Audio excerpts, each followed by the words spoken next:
even when a move is exciting, for me moving to Japan, it was so exciting, but you kind of almost have this honeymoon phase, and then things get suddenly harder, and you become conscious of, oh, am I feeling lonely, or what's, I'm just not excited as much as I was in the first 2 or 3 months. So I can relate to that idea, even when you're learning a language, when you just can't have a normal conversation with someone, that's tough. And then even when you live in a country for 5, 6, 7 years, there are times you just can't communicate with people because you're not part of their ibasho. You don't know the history of for me, it was this town I lived in.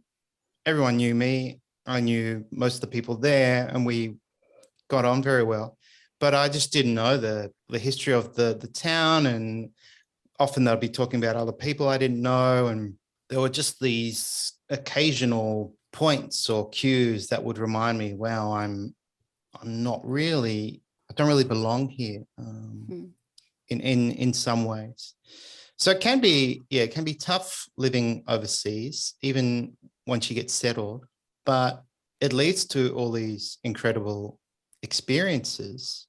And I think it's important there just to note that it doesn't even need to be in a different country to have those experiences, right? And to move to a new town where, even in your own country, where you're trying to recreate and you don't know the history and you don't have your ibasho there. I think where it gets a little bit extra complicated in the expat experience is that you are dealing with negotiating different cultures, different ways of seeing and knowing and doing, and then the language component, if that exists, where you are.